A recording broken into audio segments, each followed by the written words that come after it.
Albishir ga matasa, wannan shine taken bidiyon mu na wannan lokaci.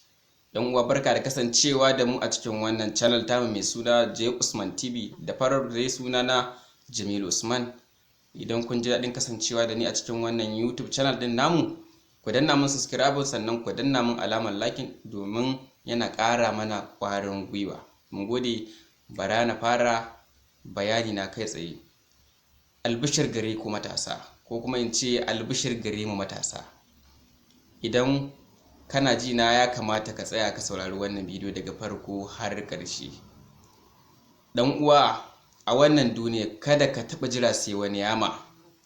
Ka miƙe ka nemi abinka iya bakin ƙoƙarinka. Abu ɗaya nake so na gaya ma, kada ka saka haram a cikin nemanka, amma ko yaya take, in dai halacce komin wahalarta. Ina mai baka shawara ka nemi abarka. Kada ka taɓa jira sai wani yama. Kuma ga wata shawara, kada ka taɓa bari wani mutum ɗan uwanka abokin halitta ya wulaƙanta ka, musamman akan abin duniya. Kada ka taɓa bari.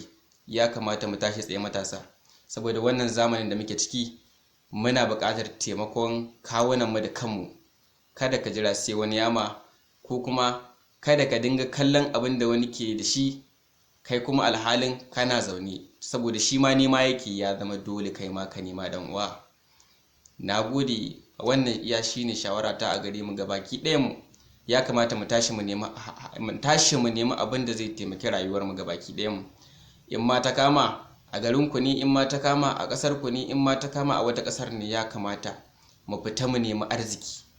Addinin mu ya halatta mana neman arziki ko a ina ne, muddin ya zamto cewa halal ne za mu nema.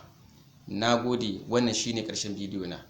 Za mu haɗu da ku a wani bidiyon na gaba. Dan uwa, kada ku manta, idan kun ji daɗin wannan bidiyon nan, ku danna mun subscribe sannan ku danna mun alamar like domin sanar da ku da zarar an ɗora.